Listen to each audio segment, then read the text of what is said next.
जय गिरिवरधारी यशोदानंदन व्रज जन रंजन यशोदानंदन व्रज जन रंजन यशोदानंदन व्रज जन रंजन यमुना तीरा वनचारी यमुना तीरा वनचारी जय राधा माधव जय कुंज बिहारी जय राधा माधव जय कुंज बिहारी हरे कृष्णा कृष्णा कृष्णा हरे हरे हरे रामा राम राम हरे हरे हरे कृष्णा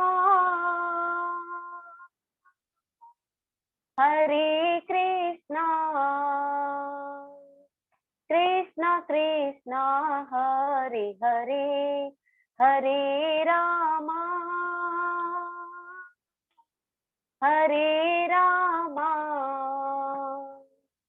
राम राम हरे हरे गोविंद जय जय गोपाल जय जय गोविंद जय जय गोपाल जय जय राधा रमन हरि गोविंद जय जय राधा रमन हरि गोविंद जय जय जय राधा माधव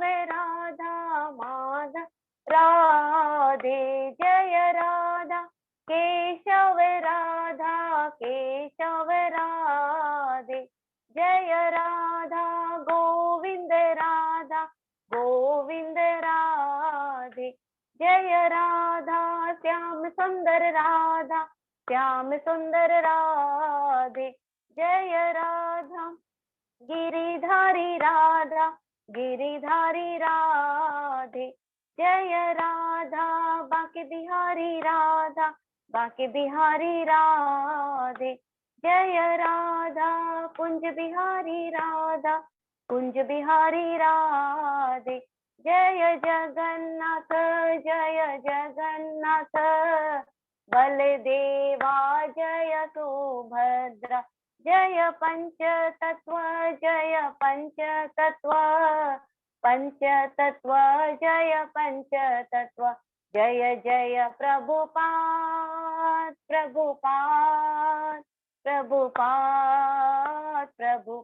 जय जय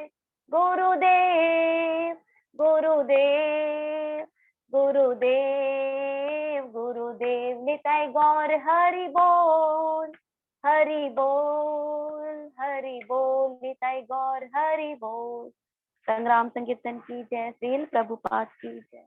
हरि बोल। बहुत बहुत धन्यवाद हरे कृष्णा। धन्यवाद अजय पदार प्रभु, बहुत बहुत धन्यवाद। नहीं प्रभु, आपको मालूम है बिटिया उसका स्कूल छोड़ के आना पड़ता है बहुत है, तो ये बहुत बड़ी आप इतनी सेवा करें, बहुत बहुत धन्यवाद अजय पदाबू। डिम्पल माता जी, अजय पदाबू इतना सुंदर विग्रह, सब लोग लालायित रहते प्रभु कब आए, हमें विग्रह का दर्शन कराया। हरि बोल प्रभु, आपने हम लोगों को बहुत सुंदर कृपा की है। हरि बोल। और सब भक्तों ने आशा करता हूँ बहुत सुंदर कीर्तन किया। अभी हम लोग मंगलाचरण करते हैं। ओम अज्ञानतिमिरान्धस्य ज्ञानाञ्जनशलाकया चक्षुरुन्मीलितं येन तस्मै श्रीगुरुवे नमः। श्री चैतन्य मनोभीष्टं स्थापितं येन भूतले स्वयं रूप कदा मह्यं ददाति स्वपदान्तिकम्। वन्देऽहं श्रीगुरु श्रीयुतपथकमलं श्रीगुरु वैष्णवांश श्रीरूपं साग्रजातं सहगना रघुनाथं वितं तं सजीवं स्वादेतं सावभूतं परिजं सहितं कृष्ण चैतन्य देवं श्री राधा कृष्ण पादान सहगना ललिता श्री विशाखावितांत च। नम ओम विष्णुपादाय कृष्ण प्रेष्ठाय भूतले श्रीमते भक्ति वेदांत स्वामिन इति नामिने। नमस्ते सरस्वती देवे गौरवाणी प्रचारिणे निर्विशेषा शून्यवादी पाश्चात्य देश तारिणी वांछा कल्पतरुभ्यश्च कृपा सिन्धुभ्य एव च पतितानां पावनेभ्यो वैष्णवेभ्यो नमो नमः। नमो महावदान्याय कृष्ण प्रेम प्रदायते कृष्णाय कृष्ण चैतन्य नामने गौरत्मसे नमः। हे कृष्ण करुणा सिंधु दीन बंधु जगतपते गोपेश गोपिका कांत राधा कांत नमस्तुते। तप्त कांचन गौरांगी राधे बिंदावनेश्वरी विश्वानुसुते देवी प्रणमामि हरिप्रिये। नीलांचल निवासाय नित्याय परमात्मने बलभद्र सुभद्रायां जगन्नाथाय ते नमः। जय श्री कृष्ण चैतन्य प्रभु नित्यानंद श्री अद्वैत गदाधर श्रीवासादि गौर मुखम करोति वाचालम पंगुलंगे गिरिम यत्कृपातमहं वंदे श्री गुरुं दीनतारिणं परमानंद माधवम श्री चैतन्येश्वरम। हरे कृष्णा कृष्ण कृष्णा हरे हरे हरे राम राम राम हरे। श्री श्री मंगलाचरण की जय। शिला प्रभुपाद की जय। हरे कृष्णा। आज के भागवतम कक्षा में अध्ययन में सभी भक्तों का हार्दिक स्वागत है। सभी भक्तों के चरणों में मेरा दंडवत प्रणाम है। भगवान श्री कृष्ण गुरु आचार्य साधु संतों की असीम कृपा है हम भक्त जीवों के ऊपर। हम लोग श्रीमद् भागवतम का अध्ययन चर्चा कर पा रहे हैं। अभी हम लोग कैंटो 3 के 27वें अध्याय में है। शीर्षक है प्रकृति का ज्ञान है और इसके पहले हमने 26 अध्याय कंप्लीट किए हैं जिसके हम लोग संक्षेप में पुनरावृत्ति करते हैं। प्रथम 4 अध्याय में विदुर जी उद्धव जी के प्रश्न की वार्ता। विदुर जी के प्रश्न पहले अध्याय में, दूसरे तीसरे अध्याय में उद्धव जी के उनके प्रश्नों का उत्तर है। वृंदावन के अंदर की लीलाएं दूसरे अध्याय में और वृंदावन के बाहर की लीलाएं तीसरे अध्याय में। चौथे अध्याय में जब उद्धव जी बताते हैं भगवान कृष्ण ने मुझे दिव्य ज्ञान प्रदान किया जो कि अर्जुन को भी भगवत गीता में और ब्रह्मा जी को भी चतुश्लोकी भागवत में मिला। वो तो विदुर जी लालायित हो जाते हैं तो कहते हैं मुझे वो दिव्य ज्ञान दीजिए। लेकिन मर्यादा को ध्यान में रखते उद्धव जी उन्हें मैत्र मुनि जो हरिद्वार में जमुना गंगा नदी के तट पर बैठे थे वहां भेज देते। तो हम प्रवेश करते हैं 5वें अध्याय में विदुर जी और मैत्र जी की संवाद जिसमें विदुर जी के प्रश्न है जीवों के बारे में और भगवान की सृष्टि के बारे में कि किस प्रकार ये सृष्टि हुई। भगवान महाविष्णु करुणाक्षय विष्णु ने की किस प्रकार ये 23 एलिमेंट उत्पन्न हुए और किस प्रकार उनके नियामक देवता फिर प्रार्थना करते हैं गर्भोदय भगवान करुणाक्षय विष्णु को कि हमें शक्ति प्रदान करे, हमें बुद्धि प्रदान करे कि हम लोग आपकी सेवा में अपने को नियुक्त कर सके। 6वें अध्याय में प्रवेश करते हैं विश्व रूप की सृष्टि जिसमें भगवान अपनी विवस्त्र शक्ति भेजते हैं। याद रखें विवस्त्र और काल शक्ति अभी हमने पढ़ा था 24 एलिमेंट और बिना काल शक्ति के कुछ भी नहीं हो सकता। तो काल शक्ति विवस्त्र शक्ति को भेजते हैं 23 एलिमेंट अमलगमेट होकर विराट रूप की सृष्टि होती है। वही चीज हमने 26 अध्याय में पढ़ा और उसके बाद में गर्भोदय 26 के अंदर प्रवेश करते हैं। याद है सबको। तो ये सृष्टि के बारे में पढ़ा। 7वें अध्याय में फिर अन्य प्रश्न करते हैं ईश्वर तत्व और जीव तत्व के बारे में। पूरा मुझे विश्वास है, पूरा हमें कंसेप्ट क्लियर हो गया। ईश्वर तत्व और जीव तत्व। जीव तत्व ब्रह्म है, बद्ध जीव है तब कहलाता है वो जब भौतिक जगत में आता है, लेकिन उसकी स्थिति क्या है? ब्रह्म है। भगवान परम ब्रह्म है और जीव ब्रह्म है क्योंकि वो उनका अंश है। और जब हम ब्रह्म बोलते हैं कि ब्रह्म स्थिति मीन्स वो 3 गुणों से ऊपर होता है।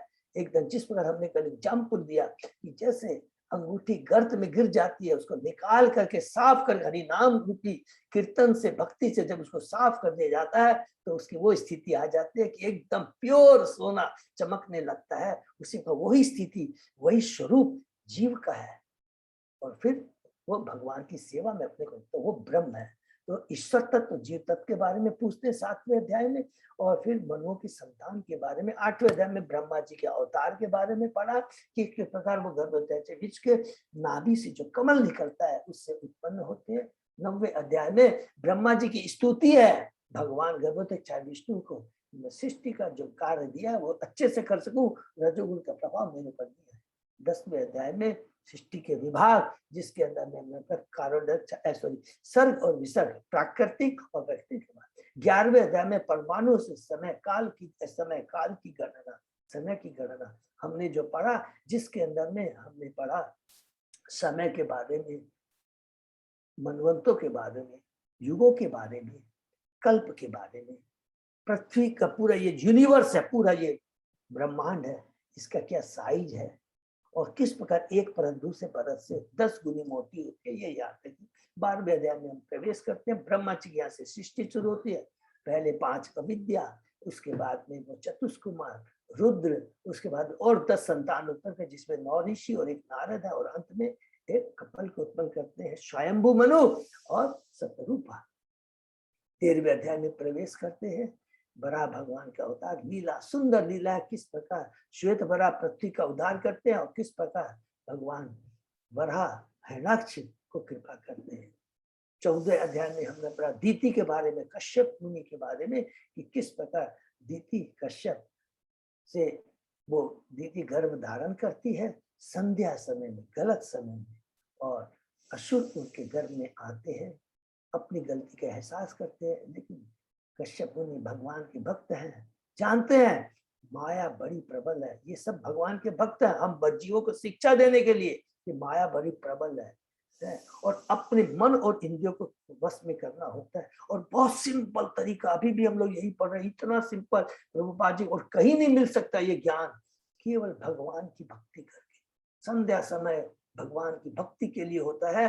और जो असुर अगर घूमते रहते हैं, लेकिन जहां भगवान की भक्ति होती है वहां पर यमराज भगवान शिव से माँ के नमस्कार करके चले जाते हैं, उसके घर को नमस्कार करके जाते हैं। मालूम है इतनी बड़ी कृपा हरि नाम में शक्ति है। तो संदेह से गर्भ धारण करती है, पश्चाताप करती, कैसे कहते हैं कोई चिंता की बात नहीं है, उन्होंने गलती हुई है, स्वयं भगवान तुम्हारे पुत्र का उद्धार करेंगे और प्रहलाद तुम्हारा मान तुम्हारा पुत्र होगा। 15वें अध्याय में ईश्वर के साम्राज्य का वर्णन, ये शीर्षक है, जिसमें ब्रह्मा जी देवताओं को बताते हैं।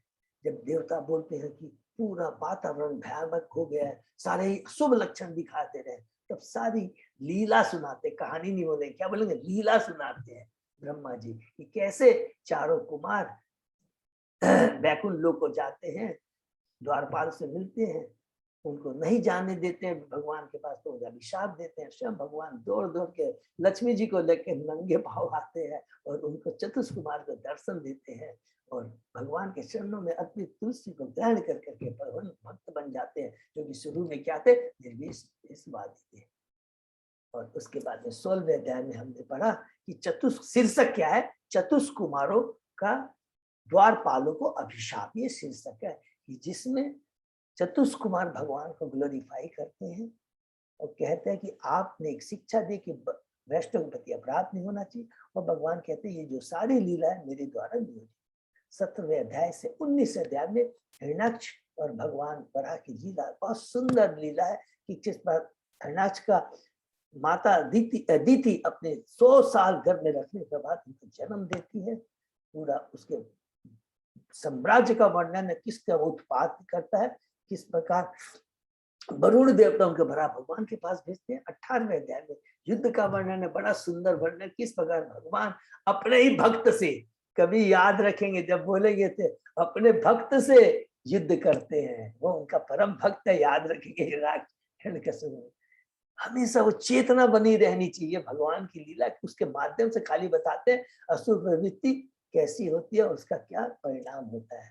युद्ध करते हैं तो भगवान भी मस्त हो जाते हैं। ब्रह्मा जी कहते हैं यह युद्ध को बंद कीजिए, बहुत हो गया वीर रस का आनंद लेते हुए, अब इसको बंद कीजिए, संध्या समय आ रहा है। 19वें अध्याय में भगवान किस प्रकार हिरण्याक्ष का वध करके उसको मुक्ति प्रदान करते हैं। 20वें अध्याय में पूरा संक्षिप्त वर्णन सर्ग विसर्ग का। 21 से 24 अध्याय में देहूति, माता देहूति और कर्दम मुनि के गृहस्थ जीवन का वर्णन है, और यही से शुरू होता है, याद रखेंगे, स्वयंभू मनु के वंशज का वर्णन। यह पूरा चलेगा, हमने पढ़ा था 5वें कैंटो के 15वें अध्याय तक, करीब वैसे ही है, तो चेक कर लेंगे। पूरा वर्णन है कि किस प्रकार स्वयंभू मनु आते हैं कर्दम मुनि के पास में, जब कर्दम मुनि भगवान की 10,000 वर्षों तक दिव्य तपस्या करते हैं, भगवान दर्शन देते हैं और फिर भगवान कहते हैं कि स्वयं शांभु मुनि आएंगे तुम्हारे पास में, आते हैं और स्वयं कर्दम मुनि किस प्रकार उनका अतिथि सम्मान करते हैं। 22वें अध्याय में हमने पढ़ा देहूति और कर्दम मुनि का शीर्षक है, देहूति और कर्दम मुनि का परिणय, जिसके अंदर में स्वयंभू मुनि किस प्रकार कर्दम मुनि को ग्लोरीफाई करते हैं और कर्दम मुनि से प्रार्थना करते हैं मेरी पुत्री को स्वीकार कीजिए, और कर्दम मुनि उन्हें स्वीकार करते हैं और स्वयंभू मुनि चले जाते हैं। 23वें अध्याय में प्रवेश करते हैं, देहूति का शोक, जिसमें देहूति अपने पति की किस प्रकार उनका सेवा करती है, एक भक्त की सेवा करते हैं, महान भक्त, और कर्दम मुनि प्रसन्न होते हैं और देहूति की इच्छा को पूरी करते हैं। 10 कन्याएं उत्पन्न होती है और उसके बाद में जब कर्दम मुनि चले जाने लगते हैं तो देहूति कहती है मुझ पर कृपा कीजिए। ये बहुत इंपॉर्टेंस को याद रखिए कि एक बद्ध जीवों के लिए कि एक भक्त का जो महान भक्त का संग है उसका कैसे लाभ उठाना चाहिए, ये देहूत माता देहूति से सीखना चाहिए। कहती है अभी तक तो मैंने अपने सारे इंद्रियों को भौतिक भोग में लगाया है और आप जैसे महान भक्त का एसोसिएशन मिलकर भी उसका मैं लाभ नहीं उठा सकी।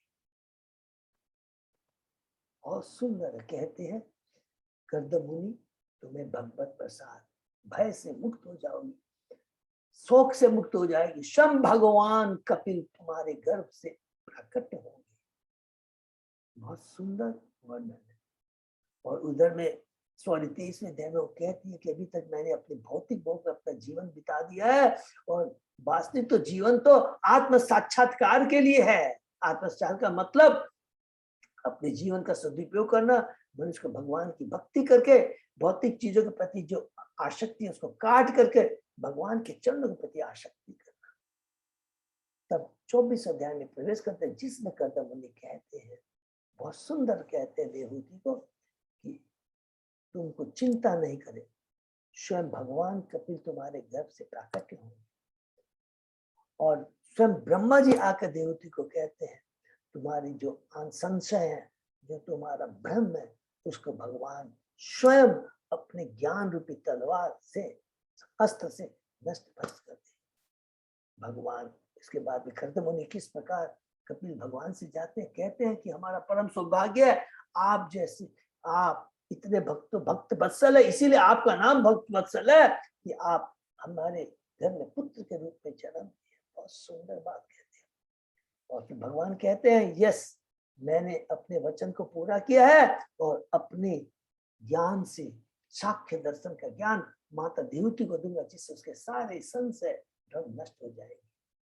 कर्दम मुनि वापस चले जाते हैं जंगल में और भगवान की भक्ति करके भगवत दान को प्राप्त करते हैं। फिर यहाँ से एक नया चैप्टर, नया पार्ट शुरू, नॉट चैप्टर, पार्ट 21 से 24 का अध्याय खत्म हुआ देवहूति और कर्दम मुनि का। अब शुरू होता है कपिल मुनि और देवहूति, माता देवहूति का 25वें अध्याय से। शीर्षक है भक्ति योग की महिमा। बहुत ही सुंदर है, जिसमें देवहूति कहती है कि अभी तक तो मैं अपनी इंद्रियों के बस में हूँ, इंद्रियों की इस भोग की जो इच्छा होती है उससे मैं विक्षुब्ध हो चुकी हूँ और अज्ञान रूपी अंधकार के गर्त में गिर चुकी हुई है।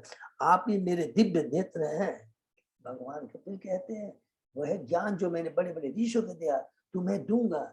इसके लिए करना है मनुष्य को अपने मन को, चेतना को शुद्ध करना होता है, जो कि एकमात्र भक्ति से संभव है। ये हमने पढ़ा था, कलुषित चेतना एकमात्र भक्ति से ही शुद्ध हो सकती है। और वो भक्ति कैसे हो सकती है?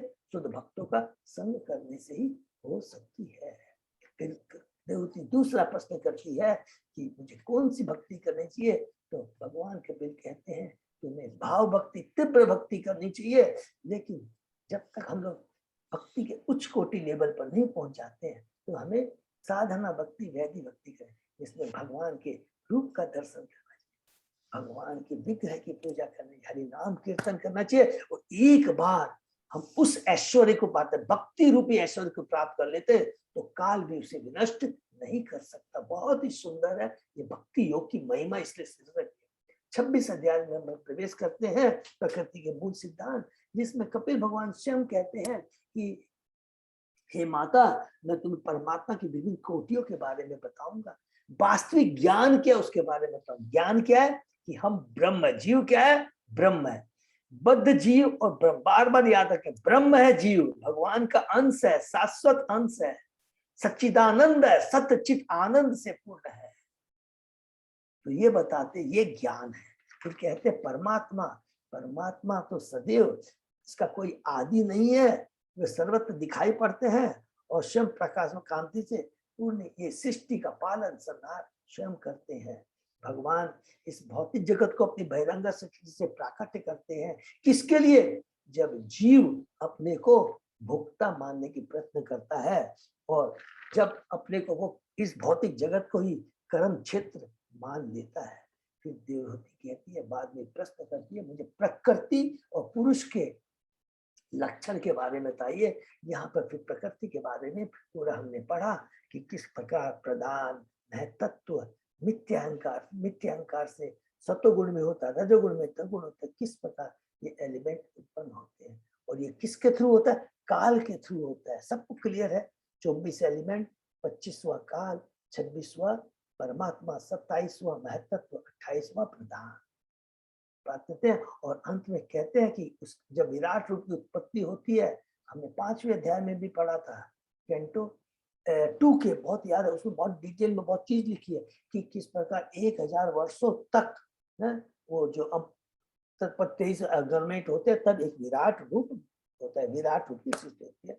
और किस प्रकार गर्भोदक विष्णु प्रवेश करते हैं और किस प्रकार द सेंस देवता भगवान विराट रूप को जगाते हैं। और विराट रूप का हमने पढ़ा है कि अलग अलग बद्ध जीवों को समझाने के लिए कभी 14 भुवनों से उनकी तुलना की गई है, कभी अलग अलग अंगों से, देवताओं के अंगों से, कभी कभी वर्णाश्रम से अलग अलग तुलना किया, अलग अलग रूप का। बहुत सुंदर वर्णन है। और ये याद रखेंगे, ये बोनाफाइड कंपैरिजन है, कभी ऐसा नहीं समझेगा ये शास्त्र से आया है, किसी ने अपने मन से नहीं कहा। ये बहुत इंपॉर्टेंट, काल्पनिक है लेकिन ये सही है, दिया गया। इनके लिए हमने पढ़ा था कैंटो 2 के दूसरे अध्याय में, जिनको भगवान के साकार रूप पर विश्वास नहीं है, उन्हें विराट रूप का ध्यान करना चाहिए। एक चीज साइंटिफिक है। फिर परमात्मा का ध्यान उसके बाद में हमने पढ़ा था, धीरे धीरे धीरे धीरे जो परमात्मा का ध्यान करते हैं, ध्यानी होते हैं, कल भी हमने पढ़ा, तो धीरे धीरे वो जब धारणा ध्यान की स्टेज पर पहुंच जाते हैं जहां परमात्मा का ध्यान होता है, तो वो भक्ति में आ जाते हैं। बिना भक्ति के गोलोक भगवान का धाम नहीं मिलता, चाहे वो ज्ञानी हो चाहे वो ध्यानी हो, किसी भी स्टेज में हो, अल्टीमेटली इनडायरेक्ट प्रोसेस करके आना पड़ेगा उसको भगवान की प्राप्ति के लिए। भगवान की भक्ति जरूरी है, ये बहुत इंपॉर्टेंट। तो ये हमने पढ़ा। उसके बाद में हम लोग 27वें अध्याय में प्रवेश किए, जिसका शीर्षक है प्रकृति का ज्ञान, जिसके अंदर में जीव के तत्व ज्ञान, जिस जीव के बारे में कपिल भगवान कहते हैं कि जिस प्रकार सूर्य जल पर पड़ने पर प्रतिबिंब से भिन्न होता है, उसी प्रकार आत्मा, उसी प्रकार जीव है, जीवात्मा शरीर में स्थित होकर भी प्रकृति के दूर गुणों से प्रभावित नहीं होता है। जो भोग भोगता है ये शरीर भोगता है। आत्मा तो याद करेंगे, शरीर भोग मांगता है, आत्मा कभी भी भोग नहीं मांगती है। ये नोट करके रख लीजिए, शरीर भोग मांगता है, मन इंद्रिय। आत्मा को तो क्या चीज चाहिए? आनंद चाहिए। क्यों आनंद चाहिए? क्योंकि वो सच्चिदानंद है, वही उसका स्वरूप है। जीव आनंद की खोज करता है, शरीर है ये भोग भोग मांगता है। बहुत इंपॉर्टेंट है यही चीज यहाँ पर कपिल भगवान कहते हैं। और उसके कि बहुत सुंदर दूसरे 30 श्लोक में कहते हैं कि जब तक जीव भौतिक कार्यों से मुक्त नहीं होता, तो ये हमने बहुत इंपॉर्टेंट, कभी भी हम लोग से कोई भी तर्क करेगा, प्रभु भौतिक कार्य की डेफिनेशन क्या है, सत्कर्म क्या है, दोषपूर्ण कर्म क्या है, अलग अलग जो उसकी चेतना है भक्तों को उसी हिसाब से हमें प्रेजेंट करना है। कोई परोपकार का काम कर रहा, फट से उसको ये श्लोक दिखा देंगे तो वो भाग जाएगा कि वो भी तो दोषपूर्ण कार्य नहीं। अच्छा, तुम बहुत अच्छा काम कर रहे हो, सेवा कर रहे हो, अच्छा एक काम करो, तुमको हरि नाम का जब भी कराओगे ना, तो आपकी सेवा में 4 चांद लग जाएंगे, भगवान प्रसन्न हो जाएंगे, तो खुश हो जाएगा। क्योंकि अभी इंद्रिय तृप्ति है उसकी। हमने पढ़ा ना कि सेवा भाव में भी कि मैंने स्कूल कॉलेज खुलाए हैं, वो इंद्रिय तृप्ति का भाव रहता है, नोट करेंगे, कभी उसको हर्ट नहीं करना है। तो विचार कर, प्रभु आप इतना बढ़िया काम कर रहे हैं, हरि बोल हरि बोल। लेकिन भागवत कहता है आप एक बार हरि नाम का जप कीजिए है और लोगों को भी कराएंगे, तो आप देखेंगे कि आपको भी बहुत अच्छा लगेगा और सेवा करने में और अच्छा लगेगा। वो हरि नाम क्या करेगा, करते करते करते करते वो भगवान का भक्त बन जाएगा और उससे ज्ञान हो जाएगा कि वास्तविक कर्म क्या है। बहुत इंपॉर्टेंट चीज है। तो यही चीज यहाँ पर हमने पढ़ा और कहते हैं कि जब तक भौतिक जगत में रहता है, भौतिक जगत रहता है, तो जीव क्या है, केवल सपना देखता रहता है। इसलिए सर्वोत्तम सेवा क्या है, भगवान की भक्ति करना और दूसरों को भी भक्ति से जोड़ना। उसके बाद में कहते हैं, हमने पढ़ा कल कि मन तथा चेतना को अंतिम गंभीर भक्ति में लगाना चाहिए। बहुत इंपॉर्टेंट पॉइंट कल हमने पढ़ा। और मन को और चेतना को यम नियम आसन जितने भी ये सारी विधि है, केवल भक्ति से ही मन को भगवान की भक्ति में मन को स्थिर किया जा सकता है। एक ही चीज से, 6वें अध्याय में भी गीता में भगवान ने कहा था, चंचल बहुत मन बहुत चंचल है, वायु से भी ज्यादा प्रबल है, तेजवान है। केवल एक ही चीज से उसको बस भी किया जा सकता है, वो प्रैक्टिस से। और वो प्रैक्टिस क्या, हरि नाम का कीर्तन।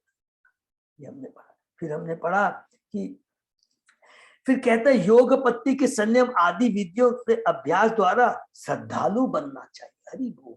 तो श्रद्धा उत्पन्न होनी चाहिए। तो हम लोग यम नियम आसन की जो बहुत सारी चीजें करते, बिल्कुल ठीक है, कहीं भी मना नहीं किया, गलत नहीं है। याद रखिएगा गीता में और भागवत में इतना सुंदर बताया गया, भगवान ने कहा सारी विधियां हैं, लेकिन वास्तविक में जो प्रैक्टिकल है इस कलयुग में एकमात्र है हरिनाम की भक्ति। भक्ति हम करेंगे, किसी को आप भक्ति की सेवा दे दीजिए, स्वतः उसमें श्रद्धा उत्पन्न हो जाएगी। श्रद्धा, साधु संग, भजन के अनर्थ वृत्ति, निष्ठा, रुचि, आसक्ति और प्रेम तक हम लोग पहुंच जाएंगे। उसके बाद में हमने पढ़ा कि गुण की कुछ गुण के बारे में हमने पढ़ा यहाँ से कि कहते जो भगवान का जो भक्त होता है, भक्ति संपन्न करने में भक्त को सभी जीवों को समभाव होना चाहिए। समभाव से देखना, किसी के प्रति शत्रुभाव न रखना, घनिष्ठता से रहित। याद रखेंगे क्या लिखा था, घनिष्ठता से रहित, ब्रह्मचर्य का पालन, गंभीर होना चाहिए और नित्य कर्म में लगना चाहिए। 6 चीजें हमने पढ़ी, बहुत इंपॉर्टेंट है। एक हमने पढ़ा समभाव रखना चाहिए। तो भगवान का जो भक्त होता है धीरे धीरे भक्ति कर करके कौन सा उत्तम भक्त के लेवल पे पहुंच जाता है। विद्या विनय संपन्न ब्राह्मणे गवीर। वो क्या है, शरीर को नहीं देखता, शरीर के भीतर आत्मा को देखता है। ये देखिए वास्तविक दृष्टि, वास्तविक किस चीज को देखना किसको बोलते हैं, कि देखना मीन्स आत्मा को देखना है, भौतिक जगत को, भौतिक जगत की हाव भाव को नहीं देखना, वही वास्तविक देखना है कि भगवान सभी आत्मा है, भगवान की अंश है। याद है नमे मानसी जीव। इसलिए किसी जीव के प्रति हमारा कभी शत्रु भाव नहीं, घृणा नहीं होनी चाहिए कि इसका इतना लो है। इसीलिए उपदेशामित्र में भी बहुत इंपॉर्टेंट कड़े शब्दों में कहा गया है, जो भगवान के भक्त है उसके भारी रूप को नहीं देखना चाहिए, वो उस गंगा जल के समान है। बहुत सुंदर है कि कोई भी कभी काई आ गई है, कुछ भी है, लेकिन गंगा जल उससे अपवित्र नहीं हो जाता, उसमें मट्टी अगर होती है। उसी प्रकार भगवान का जो भक्त होता है वो एकदम पवित्र होता है, गंगा जल के समान होता है। तो बाहरी दृष्टि से कभी किसी को नहीं देखना चाहिए। दूसरा का जो भक्ति करेगा धीरे धीरे शत्रु भाव स्वतः ही कम हो जाएगा। तीसरा बहुत इंपॉर्टेंट बात हमने पढ़ा, घनिष्ठता से नहीं। तो अब भक्तों का संग नहीं करना चाहिए। घनिष्ठता का मतलब ये नहीं है कि लेकिन भक्तों से सदैव घनिष्ठता रखनी है। जितनी ज्यादा भक्तों से घनिष्ठता रखेंगे, उनसे आदान प्रदान करेंगे, उतना ही हम भक्तों से दूर रहेंगे। और उसके बाद में का ब्रह्मचर्य का पालन। ब्रह्मचर्य का बहुत सुंदर डेफिनेशन दिया है। ब्रह्मचर्य का मतलब होता है कि हमको इंद्रिय तृप्ति, विषय जीवन नहीं बिताना चाहिए। ब्रह्मचर्य का मतलब विषय जीवन नहीं होना चाहिए, चाहे वो ब्रह्मचर्य ब्रह्मचारी हो। ब्रह्मचर्य का मतलब ब्रह्मचारी, दोनों में फर्क याद रखें। जीवन ब्रह्मचर्य मीन्स विषय जीवन नहीं होना चाहिए। हम खाली कह दें मैं ब्रह्मचर्य, मैं गृहस्थ नहीं। गृहस्थ भी बहुत बड़ा सन्यासी वैरागी होता है, स्वरूप सिद्ध व्यक्ति होता है जिसमें विषय जीवन नहीं होता। विषय जीवन का मतलब होता है इंद्रिय तृप्ति की इच्छा नहीं होनी चाहिए और गंभीर होना चाहिए, मीन्स मौन रहना चाहिए, मीन्स उसे प्रजल्प नहीं करना चाहिए। भगवान और भगवान से संबंधित खाली कथाएं करनी चाहिए और नित्य कर्म में लगना चाहिए। हरि बोल। नित्य कर्म का मतलब हो गया कि नित्य कर्म का मतलब हो गया भगवान की भक्ति और कि मैं जीव स्वरूप दास के रूप में। नित्य कर्म जब हम बोलेंगे मीन्स मैं जीव स्वरूप कृष्ण नित्य दास, ये भावना से भगवान की भक्ति करना चाहिए। यहाँ तक हम लोग पढ़े हैं और आज उसके आगे पढ़ेंगे। तो अभी हम लोग पढ़ रहे हैं कि यहाँ पर कपिल भगवान बता रहे हैं गुणों के बारे में, भक्त में क्या क्या गुण होने चाहिए। ये अभी हमने 4-5 पढ़ा, उसके बाद और आगे बढ़ते हैं। ओम नमो भगवते वासुदेवाय। ओम नमो भगवते वासुदेवाय। ओम नमो भगवते वासुदेवाय। नारायण नमस्कृत्य नरं चैव नरोत्तमं देवी सरस्वती व्यासं ततो जयम् उदीरयेत्। नष्टप्रायेषु अभद्रेषु नित्यं भागवत सेवया भगवती उत्तम श्लोके भक्ति भवति नैष्टिकी। आराधयो भगवान ब्रजेश तनय ततधाम वृंदावनम रमया काचित् उपासना व्रजवधू वर्गेण्य कल्पिता। श्रीमद्भागवतम प्रमाणम अम्लम प्रेमा पुमर्तो महान श्री चैतन्य महाप्रभो मतम इदम तत् आदरो न पर। हरे कृष्ण कृष्ण कृष्ण हरे हरे हरे राम राम राम हरे हरे। कैंटो 3 अध्याय 27 शीर्षक प्रकृति का ज्ञान, श्लोक नंबर 8 से ना प्रभु। तो शुरू करते हैं। हम क्या है, हमने लास्ट पढ़ा, अभी गुणों के बारे में बता रहे हैं कि जो भक्त में क्या गुण। यदृक्षया उपलब्धेन संतुष्टो मित भुक मुनि विविक्त शरण शांतो मैत्र करुण आत्मवान। भक्त को चाहिए कि बिना कठिनाई के जो कुछ भी वह कमा सके उसी से संतुष्ट रहे। उसे आवश्यकता से अधिक नहीं खाना चाहिए, उसे एकांत में रहना चाहिए और सदैव विचारवान, शांत, मैत्रीपूर्ण, दयालु तथा स्वरूप सिद्ध होना चाहिए। पक्का ब्रह्मचारी स्वरूप सिद्ध होना चाहिए। हमने पढ़ा ना स्वरूप सिद्ध, जो तीनों गुणों से ऊपर आकर करके अपने स्वरूप को जान जाता है कि मैं जीवन स्वरूप कृष्ण माने ब्रह्म अवस्था में आ जाता है। जो ब्रह्म अवस्था होती है वो परिशुद्ध होती है, वासुदेव अवस्था होती है, हमने पढ़ा था। तो उस अवस्था, उसी को स्वरूप सिद्ध अवस्था बोलते हैं, स्वरूप सिद्ध व्यक्ति बोलते हैं। जिस किसी ने भी शरीर स्वीकार किया है उसे काम करके या किसी आजीविका के द्वारा शरीर की आवश्यकता पूरी करनी चाहिए, जरूरी है, करनी चाहिए शरीर की आवश्यकता। इसको हम भक्ति के दृष्टि से बोलेंगे तो क्या बोलेंगे, शरीर, वो भी मनुष्य शरीर बहुत दुर्लभ है, इतना ज्यादा इंपॉर्टेंट, क्योंकि इसी शरीर के माध्यम से हम भगवान की भक्ति कर करके हमने जो गलती की है उसका हम लोग क्या कर सकते हैं, निवारण कर सकते हैं। इसलिए शरीर को बहुत संभाल के रखना है। किस लिए रखना है, क्योंकि ये भगवान ने दिया मनुष्य शरीर, वो भी 84 लाख योनियों में भी एक मनुष्य शरीर, उसकी भी 4 लाख योनि होती है मनुष्य में, उसमें भी वो शरीर जहां हमको भक्ति करने का मौका मिला भगवान ने दिया है। तो शरीर को हमको आवश्यकता है, लेकिन उसका दुरुपयोग नहीं करना चाहिए। भगवान की भक्ति के लिए करना है, भोगने के लिए नहीं। देखिए याद रखेंगे, शरीर भोग मांगेगा, जिसकी आवश्यकता कभी पूरी नहीं हो सकती है। इसलिए हमको ज्ञान प्राप्त कर करके शरीर को उतना, जितनी आजीविका दरकार है जिससे कि हम भगवान की भक्ति कर सके, वो आवश्यकता पूरा करना बहुत जरूरी है। भक्त को उतनी आय के लिए कार्य करना चाहिए जितनी नितांत आवश्यकता हो। उसे उतनी आय से संतुष्ट रहकर अधिक के लिए प्रयत्न नहीं करना चाहिए और न आवश्यक धन संग्रह करना चाहिए। एक एक चीज में बहुत दम है। कभी भी कोई प्रश्न कर तो हम लोग प्रचारक के रूप में बहुत अच्छे से समझा देते हैं। हमारी आय से अधिक से प्रयत्न नहीं करना चाहिए। इसका मतलब हुआ प्रारब्ध के अनुसार जो मिला है सबको मिलेगा, ये गारंटेड है, इसमें कोई डाउट नहीं है।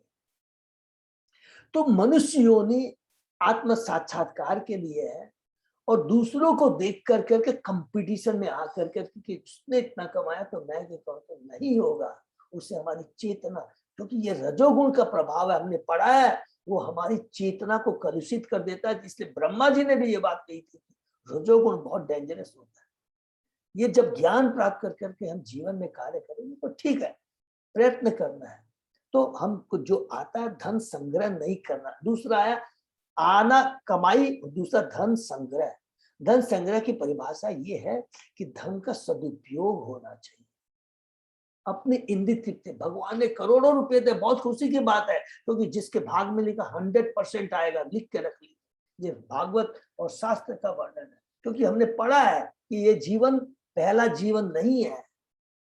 जन्म मृत्यु के चक्कर में आते रहते हैं। पिछले जन्म में हमने बहुत अच्छे पुण्य कर्म भी किए, भक्ति भी की है, तो दोनों चीज मिलती है। धन भी मिलेगा, भक्ति मिलेगी, लेकिन उस धन का भक्ति में उपयोग होगा, याद रखें।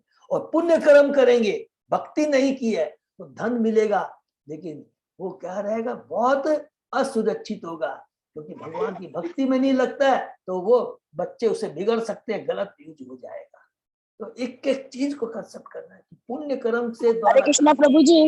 उपदेशामित्र में बोला गया है ना कि पक्षी भी मतलब थोड़ा सा खा के खत्म हो जाता है उनका, बहुत सुंदर एग्जाम्पल है। प्रभु जी बहुत क्लियर कॉन्सेप्ट है उसमें।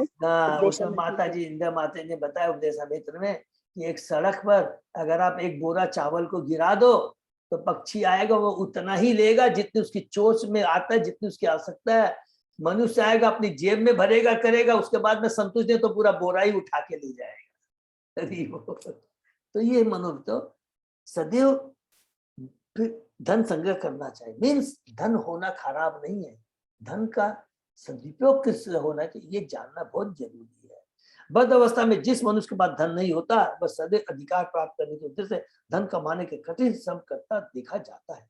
कपिल देव उपदेश देते हैं कि हमें ऐसी वस्तु के लिए कठिन प्रयास करने की आवश्यकता नहीं जो किसी बाह्य परिश्रम के बिना स्वतः मिल सकती है। हरि बोल। और यहाँ पर उपदेशामित्र ईशोपनिषद में क्रिया कर बहुत सुंदर बात है, उनको जीवन में उतार ले। भगवान इतने कृपालु है, वो हम सब बद्ध जीव उनके अंश हैं। अपने अंश को भगवान को सबसे ज्यादा चिंता होती है। जब जिद्द करके इस भौतिक जगत में आता है तो भगवान उसको ऐसे छोड़ नहीं देते। हरि बोल। स्वतः उसकी सारी व्यवस्था करते हैं, चीटी से लेकर ब्रह्मा तक के लिए सारी व्यवस्था नंबर 1। और स्वयं परमात्मा के रूप में आते हैं, हृदय में परमात्मा के रूप में रहते हैं। लेकिन बद्ध जीव यहाँ आकर के अपने सब कुछ भूल जाता है, भोग में लग जाता है, उसकी चाहत की कोई एंड नहीं रहते। ये किसके चलते आता है? हमेशा यार रजोगुण के चलते। ये 3 गुण का एक एक स्टडी करेंगे तो रजोगुण के प्रभाव से होता है। इस प्रसंग में प्रयुक्त यही शब्द है, यह दृक्षया, जिसका अर्थ है कि प्रत्येक जीव को इस शरीर में पूर्व निर्धारित सुख तथा दुख मिलते हैं। पूर्व निर्धारित, ये प्रभुपाद जी कह रहे हैं, देखिए पूर्व निर्धारित है। यह कर्म का सिद्धांत कहलाता है। ऐसा संभव नहीं कि अधिकाधिक धन संग्रह के प्रयासों से ही मनुष्य ऐसा कर सकेगा, अन्यथा प्राय सारे व्यक्ति अपने पूर्व निर्धारित कर्म के अनुसार कमाते तथा प्राप्त करते हैं। भागवत के इस निष्कर्ष के अनुसार कभी कभी हमें बिना चाहे अत्यंत घातक तथा कष्टमय परिस्थितियों का सामना करना पड़ सकता है, तो कभी बिना प्रयास के वैभवपूर्ण परिस्थितियां प्राप्त हो सकती है। हरि बोल। ये सब प्रारब्ध से मिलता है। हमें उपदेश दिया जाता है कि ये पूर्व निर्धारित वस्तु है, हमें अपना अमूल्य समय कृष्ण भक्ति में लगाना चाहिए। तो ये बहुत इंपॉर्टेंट है। इसका मतलब क्या हुआ कि हम मनुष्य योनि मिली है, फर्स्ट प्रायोरिटी है कि पूरा हमारे समय का जो भी है उसमें हमको सबसे प्रायोरिटी लिस्ट में भक्ति को कर देना चाहिए। भक्ति एट द कॉस्ट ऑफ भक्ति, हमें और किसी चीज के लिए प्रयास नहीं करना चाहिए। That is should be the first priority. और उसके बाद में सुख दुख लाभ हानि धन ये स्वतः है। इसका मतलब ये नहीं कि प्रयत्न नहीं करना चाहिए, प्रयत्न करना चाहिए, लेकिन अति प्रयत्न कि नहीं आ रही है तो जबरदस्ती उसके पीछे हम लोग पूरा समय व्यतीत करें, इस चीज के लिए बोला गया है। हमें अपना पूर्ण समय कृष्ण भक्ति में लगाना है। दूसरे शब्दों में मनुष्य को अपनी सहज अवस्था से संतुष्ट रहना चाहिए। यदि प्रारब्धवश कोई ऐसी परिस्थिति में पड़ जाए जिससे दूसरे की तुलना में वह अधिक वैभव संपन्न न हो तो उसे विचलित नहीं होना चाहिए। उसे चाहिए कि वह अपना समय कृष्ण भक्ति बढ़ाने में लगावे। कृष्ण भक्ति में उन्नति किसी संपन्न या विपन्न अवस्था पर निर्भर नहीं कर सकती। इसको भी प्लीज अंडरलाइन कर लेंगे। कृष्ण भक्ति का हमारी कोई भी भौतिक जो संपन्नता है, भौतिक संपन्नता का मतलब धन के रूप में ले लीजिए, ज्ञान के रूप में ले लीजिए, वैभव के रूप में लीजिए, रूप के रूप में ले लीजिए, कोई भी रूप में ले लीजिए, किसी रूप में ले लीजिए, याद रखेंगे कि इससे भक्ति का कोई लेना देना नहीं है। यह भौतिक जीवन द्वारा लगाए गए प्रतिबंधों से मुक्त है। हरि बोल। कोई भी भौतिक में जितने जीवन प्रबंध है, इससे भक्ति कभी भी रुक नहीं सकती। अब किसी को भी देख लीजिए, सुदामा को ले लीजिए, हरिदास ठाकुर को ले लीजिए, भगवान के इतने बड़े भक्त, सबको देख लीजिए कि भौतिक असुविधा होने से ऐसा नहीं कि भक्ति नहीं कर पाएंगे। बहुत इंपॉर्टेंट चीज है, ठीक है। और जब भी ये मन में दुविधा आती है तो हमें भक्तों का संग करना चाहिए। भक्तों से ज्ञान प्राप्त करेंगे तो ये सारी दुश्चिंता है जो माया का प्रभाव कट जाएगा और हमारा मनोबल बढ़ जाएगा। इसलिए भक्तों का संग बहुत जरूरी है। एक अत्यंत निर्धन व्यक्ति अत्यंत धनी व्यक्ति के ही समान कृष्ण भक्ति कर सकता है। हरि बोल। एक निर्धन अत्यंत निर्धन व्यक्ति अत्यंत धनी व्यक्ति के ही समान कृष्ण भक्ति कर सकता है, उससे ज्यादा कर सकता है। अतः उसे भगवान द्वारा प्रदत्त अपनी स्थिति से संतुष्ट रहना चाहिए। अतः भगवान द्वारा प्रदत्त मेरे प्रारब्ध के अनुसार, देखिए किस चीज में दम है। भगवान द्वारा प्रदत्त हम जैसे कर्म करते हैं, परमात्मा हमारे एक एक कर्मों का साक्षी है और उसी के अनुसार यमराज को इंस्ट्रक्शन मिलता है, इसको ये चीज दिया जाए। तो अल्टीमेटली ये जो चीज भी सुख दुख लाभ हानि मिलते हैं, हमारे कर्म के अनुसार भगवान हमें यमराज के माध्यम से, किसके भी माध्यम से, वैसा ही शरीर और वैसे ही सुविधाएं प्रदान करते हैं। और याद है, हम सब भगवान की आत्मा है। भगवान किसी के संग पक्षपात नहीं करते हैं। यहाँ अन्य शब्द मित्र भुक्त प्रक्रिया, इसका अर्थ है कि मनुष्य को शरीर बनाए रखने के लिए जितनी आवश्यकता हो उतना ही भोजन करना चाहिए। मनुष्य को पेटू नहीं होना चाहिए। मनुष्य के खाने के लिए अन्न फल फूल तथा ऐसे ही आहार है। मनुष्य को स्वाद की पूर्ति की दृष्टि से यह सब नहीं खाना चाहिए जो मनुष्य के लिए नहीं है। विशेषतः भक्तों को प्रसाद खाना चाहिए। हरि बोल। जो भगवान को अर्पित भोजन होता है वह ऐसे भोजन के उच्छिष्ट अंश को ग्रहण कर सकता है। भगवान को अन्न तरकारियां फल फूल तथा दूध की बनी निर्दोष वस्तुएं ही अर्पित की जाती है जिसमें कोई दोष नहीं होता है। अतः रजो तथा तमोगुणी भोजन अर्पित करने के लिए कोई स्थान नहीं रहता। अतः भक्त को लालची नहीं होना चाहिए। यह भी संतुति की गई कि भक्त मुनि अर्थात विचारमान हो। उससे सदैव कृष्ण का भगवान की अच्छी से सेवा करने का चिंतन करना चाहिए। उसकी एकमात्र यही चिंता होनी चाहिए। जिस प्रकार एक भौतिकतावादी अपनी भौतिक दशा सुधारने के सदैव चेष्ट रहता है, उसी तरह भक्त को चाहिए सदैव कृष्ण भक्ति में सुधार लाने के विचारों में लगा रहे। इसलिए भक्त को मुनि होना चाहिए। अगली बात यह है कि भक्त एकांत स्थान में रहने की संतुति। सामान्यतः मनुष्य पौंड सीलिंग पेंस अर्थात भौतिक उन्नति में रुचि रखता है, जो भक्त के लिए अनावश्यक है। भौतिक उन्नति के लिए कभी भी प्रयास नहीं करना चाहिए। भक्त को ऐसा वास स्थान चुनना चाहिए जहां प्रत्येक व्यक्ति भक्ति में रुचि रखता हो, माने भक्तों का संग, भक्ति का स्थान। अतः सामान्य भक्त किसी पवित्र तीर्थ स्थल में चला जाता है जहां भक्तगण रहते हैं। देखिए सिर्फ प्रभुपाद जी घुमा के पकड़ कर लाएंगे कि भक्तों का संग, क्योंकि चैतन्य महाप्रभु ने, देखिए पूरी अंत लीला में भी हम चले जाएंगे, आप देखेंगे चैतन्य महाप्रभु पूरे जगन्नाथपुरी में थे, लालायित रहते थे कि चतुष्माह रहता था कि सारे बंगाल से कुलीन ग्राम से भक्त आएंगे। भक्तों का संग प्रभु भगवान ने भक्त के रूप में ये हमको दर्शाया है। भगवान का दर्शन, भगवान भक्तों का संग, हरिनाम संकीर्तन, यही चीज पूरी चेतन चरितामृत में शुरू से अंत तक आप देखेंगे, यही चीज चेतन महाप्रभु ने दिखाया है। ये बहुत इंपॉर्टेंट चीज है, क्योंकि भगवान ने कलयुग में, चेतन बाबू जानते हैं कि कलयुग में क्या चीज की दरकार है, जिससे कि जीव भगवान की भक्ति में लगा रहे। यह संतुति की कि भक्त, यह संतुति की गई कि भक्त ऐसे स्थान में रहे जहां बड़ी संख्या में साधु व्यक्ति न रहते हो। एकांत स्थान में वास करना अति आवश्यक है। विविक्त शरण, अगली बात है शांति। देखिए एकांत स्थान का मतलब समझ गए, एक एक चीज की भक्ति मीन्स भक्तों के बीच में नहीं रहना चाहिए। भक्तों के बीच में रहने का मतलब हो गया एकांत स्थान, एक एक चीज को हमको समझना। अगली बात है शांत, भक्त को क्षुब्ध नहीं होना चाहिए, उसे अपनी सहज आय से संतुष्ट रहना चाहिए, स्वास्थ्य के लिए जितना आवश्यक हो उतना ही खाना चाहिए, एकांत स्थान में रहना चाहिए और सदैव शांत रहना चाहिए। कृष्ण भक्ति संपन्न करने के लिए मन शांति आवश्यक है। अगली बात है मैत्र अथवा मैत्री भाव, भक्त को हर एक के साथ मैत्री भाव रखना चाहिए, किंतु उसकी घनिष्ठता केवल भक्तों से होनी चाहिए। जस्ट पहले वाले श्लोक में भी हमने यही चीज पढ़ा है। अन्यों के साथ औपचारिक होना चाहिए, वह कहे हाँ महाशय आप जो कहते हैं वह सब ठीक है, किंतु उनके साथ घनिष्ठ न बतले, उनसे आर्गुमेंट नहीं करना चाहिए, चेतना कलुषित हो जाएगी। 10 नाम अपराध में भी ये चीज बोला गया है। जो न तो नास्तिक है और न आत्मसात में अत्यधिक प्रगत है। भक्त को इनके प्रति दयाभाव रखना चाहिए और जहां तक हो सके कृष्ण भक्ति में प्रगति करने के लिए उपदेश देना चाहिए। जो मध्यम श्रेणी के जो भक्त के लिए है कि जो अज्ञानी है उन पर दया करनी चाहिए, और जो नास्तिक है मायावादी है उनसे उनकी उपेक्षा करनी चाहिए। भक्त को सदैव आत्मवान का स्वरूप सिद्ध होना चाहिए, उसे यह कभी नहीं भूलना चाहिए कि उसका मुख्य कार्य आध्यात्मिक चेतना या कृष्ण भक्ति में प्रगति लाना है। यह भूल कर भी अपने को शरीर या मन नहीं समझे। देखिए कितनी बड़ी बात कह रहे हैं, अब भूल कर भी अपने को शरीर या मन नहीं समझे, अर्थात भौतिक भोग के लिए प्रयत्न न करें। जैसे ही हम भौतिक लोगों के बीच में आएंगे तो हमारी चेतना क्या आ जाएगी, मुझे ये कमाना है, ये करना है, और ये सारी किसके चीज के लिए, शरीर भोग के लिए है, भोग के लिए है। तो ये सारी भौतिक चीजें तो भोग के शरीर के लिए है ना, तो इसका मतलब आप अपने को आत्मा को शरीर समझ रहे हैं।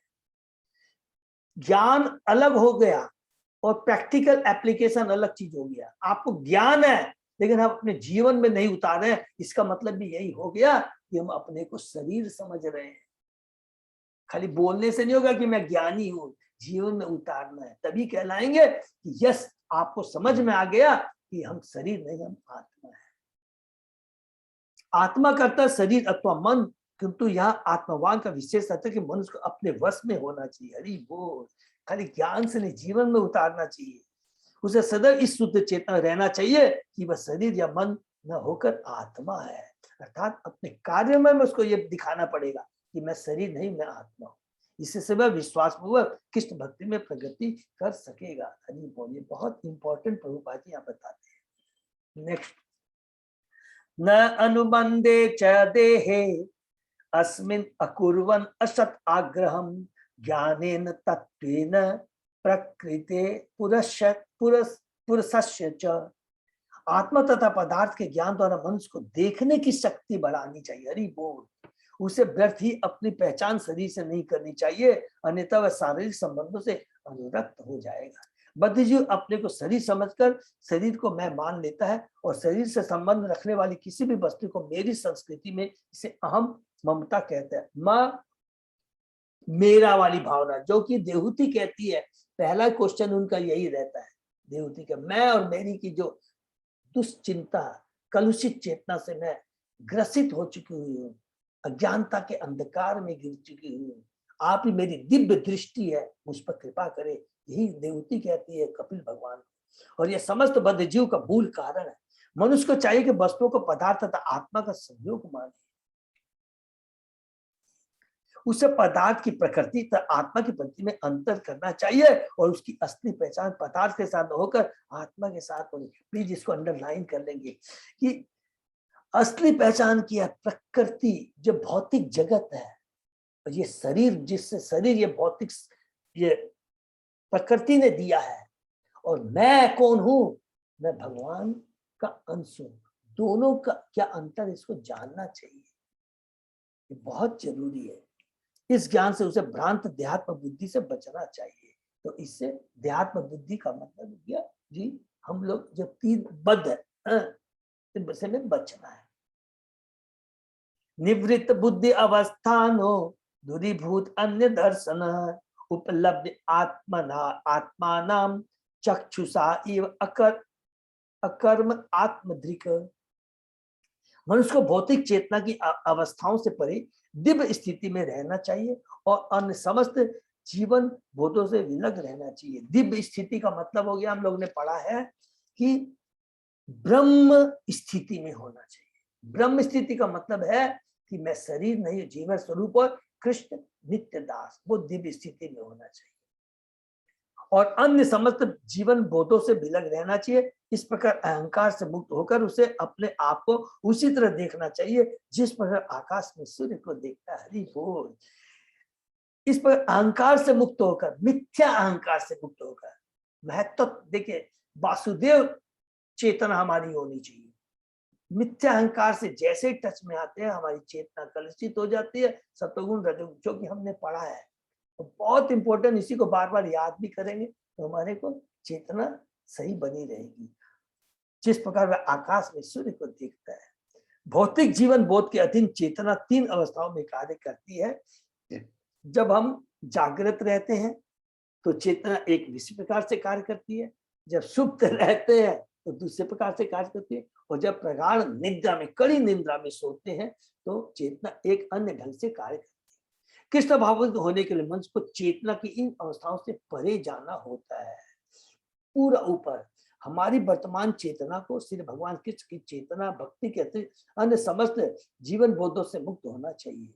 यह दूरी भूतान्य दर्शन कहलाता है, जिसका भाव यह है कि जब उसे पूर्ण कृष्ण चेतना भक्ति प्राप्त होती है तो उसे कृष्ण के अतिरिक्त कुछ भी नहीं देखता।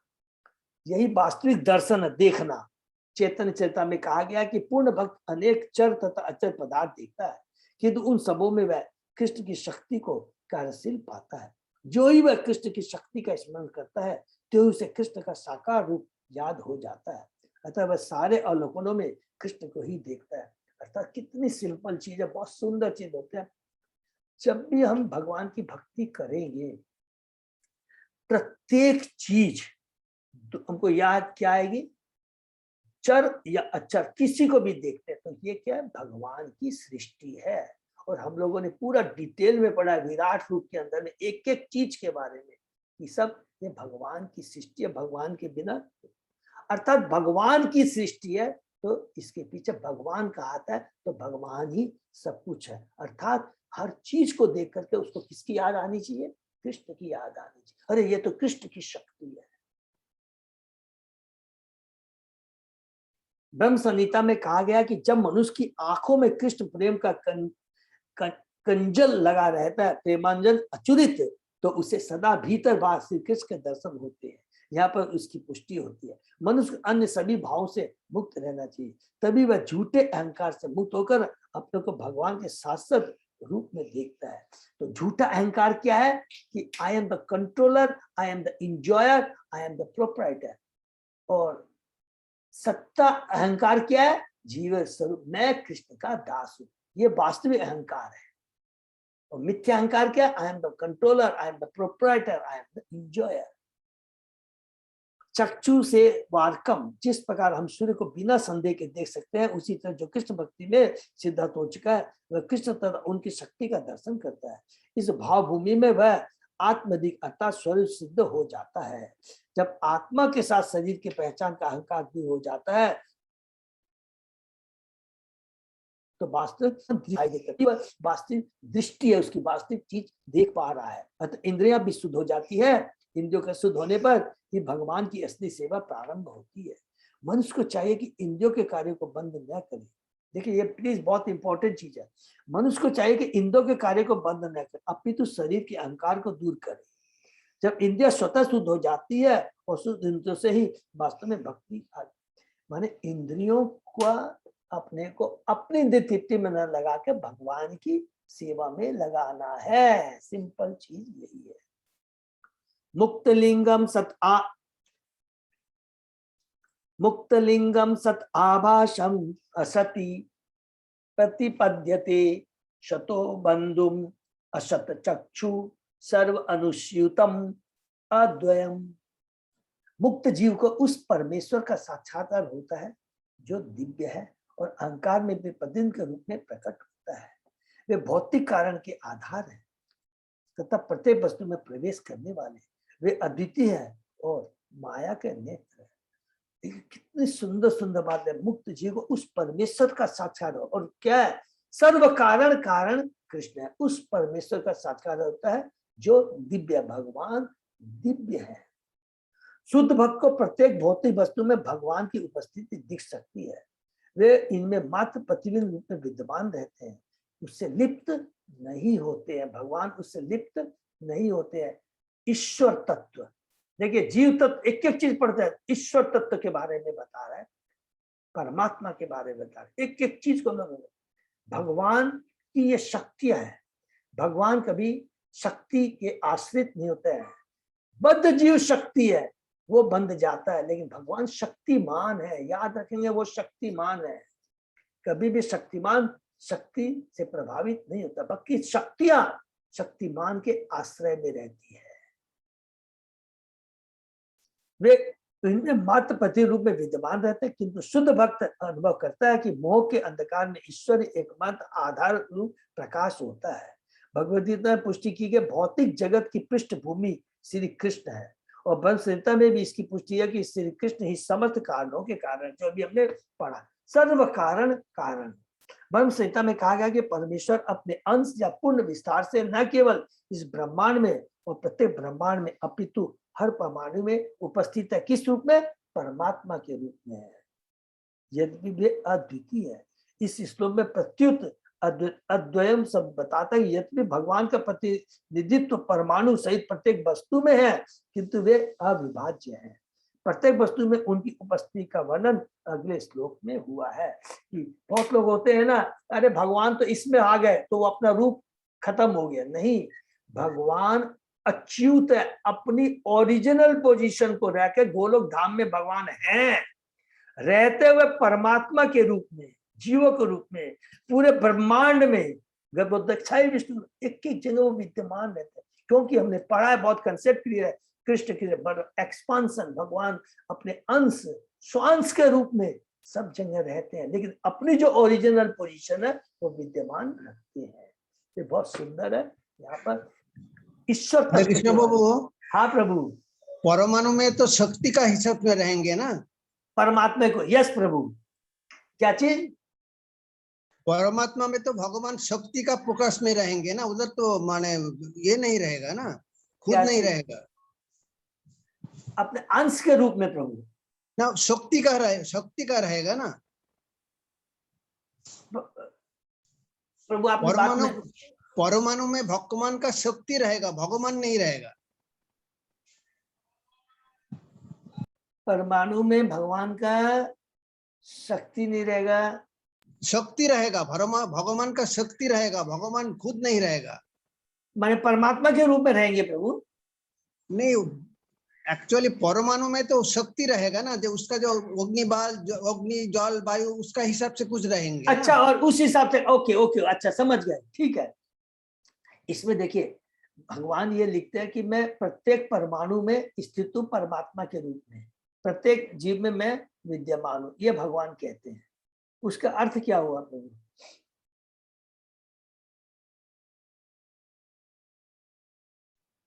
हरि बोल। हाँ प्रभु, परमात्मा में क्या शक्तिमान का हिसाब से नहीं रहेंगे, उसका शक्ति रहेगा। माने परमात्मा के रूप में नहीं रहे, क्या बोले कि शक्ति के रूप में रहेंगे। Correct, not as a Shaktiman. Not as, नहीं, शक्तिमान तो भगवान श्री कृष्ण है, शक्तिमान है, ठीक है। तो हाँ, परमाणु में जो रहेगा वो एज ए शक्ति रहेगा, नॉट एज ए मतलब परमात्मा का हिसाब से नहीं रहेगा। ओके, ठीक है प्रभु, इसको हम लोग डिस्कस कर रहे हैं। बिल्कुल। तो प्रभु कार्तिक कृष्णदास प्रभु ने कहा कि भगवान कहते हैं परमाणु तो हरे कृष्ण प्रभु जी, परमाणु तो जीव नहीं है ना, तो वो तो उसमें तो शक्ति रहेगी ना, जीव में ना भगवान परमात्मा के रूप में रहेंगे प्रभु जी। तो जीव नहीं हुआ परमाणु तो। वो हम लोग डिस्कस कर लेंगे माता जी, वो हम लोग डिस्कस कर लेंगे, ठीक है ना। वो हम लोग एक बार फिर से डिस्कस कर लेंगे कि कार्तिक कृष्णा प्रभु का कहता है कि वो शक्तिमान के रूप में नहीं रहते, उनकी शक्ति रहती है। तो परमात्मा के रूप में जब लिखा है शास्त्र में, उसका मतलब क्या है वो हम लोग समझ लेंगे। तो और यहाँ पर और कोई बता सकता है, कोई मोहन प्रभु हैं? हरे कृष्णा प्रभु जी, दंडवत प्रणाम।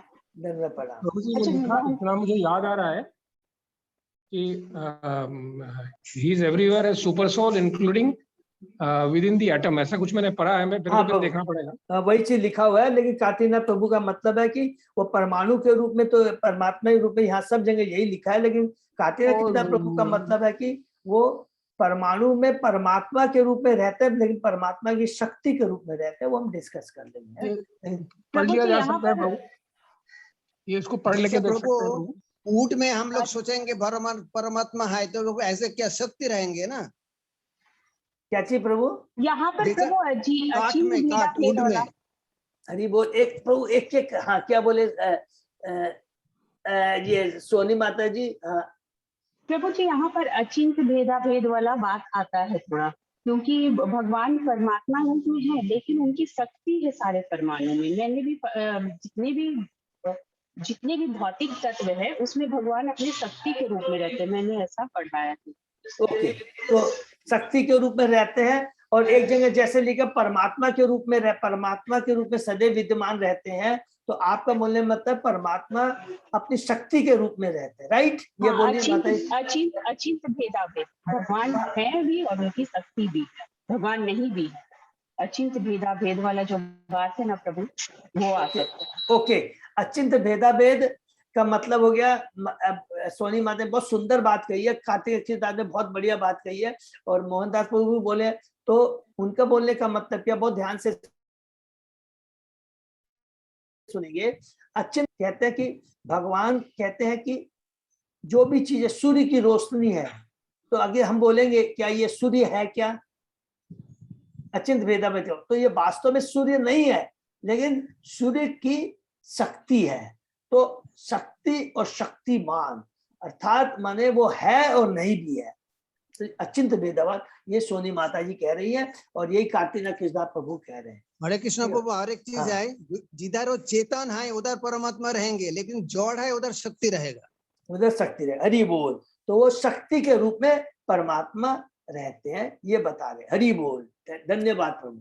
ठीक है, धन्यवाद सोनी माता जी। सबको समझ में आ गया कि भगवान रहते हैं अचिंत भेदाभेद, जैसे सोनी माता बहुत सुंदर बताया कि शक्तिमान माने वो शक्तिमान है, लेकिन शक्ति के रूप में वहां पर विद्यमान रहते हैं। तो ये यहाँ पर इसका मतलब हरि बोल। चर और अचर में इसी तरह रहता है। चर में स्वयं परमात्मा के रूप में, और अचर में अपनी शक्ति के रूप में। ठीक है प्रभु, यही चीज है ना? हाँ प्रभु, हाँ प्रभु। हरे कृष्णा, बहुत बहुत धन्यवाद। बहुत सुंदर। ये अभी हम लोग पढ़े, अभी हमने लास्ट श्लोक पढ़ा परमात्मा के बारे में। ठीक है, अगले श्लोक में थोड़ा क्लैरिफिकेशन भी है इसके बारे में। अच्छा, तो कल फिर पढ़ते हैं। कल हम लोग कल पढ़ लेंगे, हैं? तो इसको पढ़ के फिर से और डिस्कस कर। बहुत सुंदर है, बहुत सुंदर डिस्कशन हो रहा है। हरे कृष्णा प्रभु। हाँ हरे प्रभु। कृष्ण प्रभु जी। हाँ बोलिए एक प्रभु चीज जी। मैं बोलना चाहता हूँ, हाँ प्रभु। काम वासना का वजह से जीव का क्या होता है, वो मैं भागवतम का श्लोक में एक पढ़ा, मैं आपको सुनाता हूँ। हाँ। जन्म से काम वासना का वजह से जीव का इंद्रियो, मन, प्राण, देहो, धर्म, धैर्य, बुद्धि, लज्जा, ऐश्वर्य, बल, स्मृति एवं सत्य सब कुछ नष्ट हो जाता है। ये एक्चुअली 7 अध्याय 7 कैंटो का 10 अध्याय का 8 नंबर का श्लोक है। 7वें कैंटो का अध्याय का 7, 10, 8। अच्छा, उसको भी हम लोग पढ़ेंगे आगे प्रभु, है प्रभु? काम वासना का वजह से सब खत्म हो जाता है, मतलब नष्ट हो जाता है। हाँ, बिल्कुल सब सही कुछ, बात। इंद्रियो, मन, प्राण, देह, धर्म, धैर्य, बुद्धि, लज्जा, ऐश्वर्य, बल, स्मृति एवं सत्य सब हाँ। कुछ खराब हो जाता है उसका। बिल्कुल एकदम सही बात है प्रभु। क्यों हो जाता है प्रभु? क्योंकि ये क्या है, काम वासना जो है ये रजोगुण और तमोगुण का मिश्रण है। ठीक है ना, इसके चलते होता है। हरि बोल। हरे कृष्ण प्रभु जी, बहुत दंडवत बहुत प्रणाम प्रभु जी। धन्यवाद सबको, धन्यवाद प्रणाम। हम बहुत बोले बहुत ना धन्यवाद। प्रभु जी जैसे पंडाल में प्रचार के लिए अपने छोटा वाला बुक डिस्ट्रीब्यूशन भी कर सकते हैं क्या? जैसे कौन सा बुक देना चाहिए पंडाल में प्रचार के समय में, जैसे जो आए सुनने के लिए, तो उसको बुक भी दे सकते हैं क्या, छोटी वाली बुक प्रभु जी? वो माता जी अलग से हम लोग नहीं करेंगे, क्योंकि पंडाल में फिर थोड़ा सा वो डिसिप्लिन नहीं रहेगा, वो हम पूछ लेंगे। अगर पूरा अच्छा एज ठीक है प्रभु जी, बता हाँ। दीजिएगा। मैं मेरी तरफ से सोच रही हूँ, खैर ठाकुर का दिया हुआ है सब कुछ, लेकिन आदि आप बोलोगे ना तो मैं रख दूंगी वहां पर। हाँ, तो ठीक है प्रभु जी? वो देख लेंगे, वो हम डिस्कस कर आप लेंगे। बता वो दीजिएगा जरा, जैसे तो फिर बुक्स मंगवा लूंगी मैं। हाँ, लेकिन आना है सबको है, ये याद रखिए, सबको आना है। और 2-3 चीजें 2 मिनट और समय लूंगा, क्योंकि ये रथ यात्रा बहुत माने हमारे कैलकाटा है और इस्कॉन का पूरा सबसे बड़ा फेस्टिवल पूरे वर्ल्ड में, पूरी के बाद में जो बड़ी रथ यात्रा होती है हमारे कैलकाटा टेम्पल की होती है। ये कलकत्ता की रथ यात्रा होती है, सॉरी, उसको ध्यान, इसमें पूरा हमें अपने को आकर के सेवा में लगना है। और मैंने बार बोल दिया है वहां पर भी कि कल भी राजकुमार केशव प्रभु को बोल दिया है कि हमारे जगन्नाथ ग्रुप के 2-3 डिवोटी और जयकर अजय पोदार प्रभु ने हमको कंफर्म किया है, वो आएंगे तो वहां पर हम लोग सेवा प्रभु करेंगे। भी कंफर्म रहेगा, प्रत्येक दिन मेरा कंफर्म रहेगा पहुंचे। हाँ, हरि बोल। तो आप हरे अजय कृष्णा पोदार प्रभु जी, हम ना उल्टा रथ के समय जाए हैं, पूरी जी जा रहे हैं प्रभु जी, तो क्या क्या दर्शन करने चाहिए प्रभु जी उल्टा रथ के समय में? हम 6 तारीख को जाएंगे रात में। वो माता जी अपने अलग से बात कर लेंगे, ठीक है? अच्छा ठीक है प्रभु जी, धन्यवाद। हरे कृष्ण। हरे कृष्ण, हरे कृष्ण। और कोई अजय पोदार प्रभु? प्रभु जी जैसे कल तो हमारा क्लास रहेगा भक्ति शास्त्री का, हाँ, तो कल 32 शादी क्लास नहीं रहेगा, तो परसों भी परसों शुक्रवार को फिर अपने 1 तारीख को रथ है, तो कैसे करना है कि फिर अपने सीधे मंडे करें? हाँ, नहीं 1 तारीख को नहीं कर पाएंगे प्रभु, फिर मंडे करेंगे सीधे क्लास। हाँ, तो मंडे को करेंगे। और सब भक्तों से बहुत इंपॉर्टेंट प्रश्न है, हम लोग क्या करेंगे कि प्रत्येक दिन कभी की, क्योंकि पूरे रथ यात्रा तक क्योंकि कैसी सेवा रहेगी क्या रहेगा मालूम नहीं है मेरे को, तो जैसे भी रहेगा तो हमारा जो व्हाट्सएप मैसेज सब लोग देंगे, अजय पोदार सबको बता देंगे व्हाट्सएप, नित्य भागवत सेवा जो हमारा व्हाट्सएप उसमें बता देंगे, ठीक है ना। उदाहरण की एग्जांपल के जैसे अभी बात हुई 4 तारीख की, दैट इज द मंडे, ठीक है ना अजय पोदार? तो 99% करेंगे, लेकिन अगर कोई इस तरह की सेवा आ गई या कुछ हो गया, हाँ, तो चेंज करना पड़ेगा, चेंज करना पड़ जाएगा। ये पूरी रथ यात्रा तक हम लोग नित्य भागवत सेवा में पूरा अपडेट रखेंगे, तो उसके हिसाब से हाँ सब लोग ध्यान रखेंगे, क्योंकि हरे कृष्णा। और दूसरा प्रश्न हरे तो मुझे कुछ कृष्ण प्रभु जी, क्वेश्चन था दंडवत कि प्रणाम। छप्पन भोग वगैरह में मतलब जो भोग लगाना चाहे तो वो अपने किस टाइम पे कर सकते हैं? क्या मतलब चीज प्रभु? जो भोगा कुछ लेके जाना चाहे भगवान को ऑफर करने के लिए, तो उसका कोई किस समय कर सकते हैं? प्रभु मतलब मैं आपको सजेस्ट करूंगा भोगा के लिए, बहुत लोग सुबह में भी जाते हैं 11 बजे, जैसे लास्ट हम लोग 11-12 बजे गए थे, वो तो सारा बुक हो चुका है ना पूरा नॉर्मली, तो नहीं वो जा भी नहीं, वो उसके लिए कोई बड़ी इश्यू नहीं रहती, तो उसमें ही अपने इंक्लूड कर देंगे। हाँ, वो कोई स्पेशल, देखिए 2 चीजें हैं, देखिए भोगा के बारे में बहुत ध्यान से सुनेंगे। एक तो चीज है कि नेक्स्ट ईयर से मेरी इच्छा, ये मैं जब भी डिस्कस करता हूँ मंदिर में, एक ग्रुप जैसे जगन्नाथ ग्रुप है, वही पूरा मिलकर सब माता जी और अजय प्रभु, हमारी जो अभी कोर कमेटी मीटिंग हुई थी उसमें हमारे अजय प्रभु थे विल बी द कोऑर्डिनेटर। ये हमारा सौभाग्य है फॉर होल जगन्नाथ ग्रुप, वो उनको उसी तरह सम्मान है। तो वो पूरा जगन्नाथ ग्रुप मिलकर करके पूरा 56 भोग लगाएगा, 1 डे अलॉट हो जाता है तो पूरा जगन्नाथ। और वो पूरा कौन सा प्रभु? 2 तरह का 56, एक तो क्या कि जब यात्रा हो रही है, जैसे हमारा रथ निकलेगा मंदिर से निकलेगा और वो आकर के ब्रिगेड ग्राउंड में आएगा, वो एक हम जरूर इस अपॉर्चुनिटी का फायदा उठाएंगे, पहले से ही ले लेंगे। हाँ, और दूसरा है कि पंडाल के अंदर में जो भगवान 7-8 दिन तक रहते हैं, उसमें अगर वहां देते, वहां भी इच्छा रहती है तो उसमें ज्वाइंटली भी कर सकते हैं और कोई इंडिविजुअल भी ले जा सकता है, ठीक है जय प्रभु, ये समझ गए कि नहीं? तो पंडाल के अंदर में कोई बहुत बड़ा, वो आराम से कभी भी जा, कई बार बोले प्रभु मैं नहीं थी उस दिन, जैसे जब प्रोसेशन में रहते हैं भगवान ने, कोई बात नहीं है, आप जितने भी इच्छा हो जा करके वहां भोग लगा सकते हैं। शाम के समय नॉर्मली पूजा होती है 5:30-6 से लेकर के 8:30 बजे तक आप पूजा दे सकते हैं, और भोग मेरे ख्याल से कभी भी लगा सकते हैं, 11 से लेकर 9 से 11:30 बजे नॉर्मली रहता है भोगा का टाइम, रहता तो वो लगा सकते हैं, 11:30 बजे लगा सकते हैं, ठीक है ना? ठीक। जितने जन भी जाएंगे सबको सेवा मिलेगी, ऐसा नहीं है, अगर ऐसा कोई भी किसी को कंफ्यूजन होता है या कोई मना करता तो मेरे को बता सकते हो, तो मैं बात कर सकता हूँ, ऐसा कुछ नहीं है। जिन्होंने लेके आया तो ऐसा नहीं कि आपका भोग को नहीं लेंगे, नहीं ऐसा तो नहीं, भोग तो लगेगा। हाँ, उसी में ले जाएंगे तो मिक्स करके लगा सकते हैं। किसी को रहता है कि भाई मेरा अपना स्पेशल भोग, ऐसा कुछ नहीं, कोई बात नहीं, कोई भी जाकर के वो लगा सकता है। ठीक है ना, हरे कृष्णा। तो यहीं पर भी राम देते हैं। ठीक है, हरि बोल। हरे कृष्ण। सही भक्तों का बहुत बहुत धन्यवाद। Session free. दंडवत प्रणाम प्रभु जी, दंडवत प्रणाम। दंडवत प्रणाम प्रभु जी, जैसा कि बोला फिर सोमवार को सुबह क्लास। हरि बोल।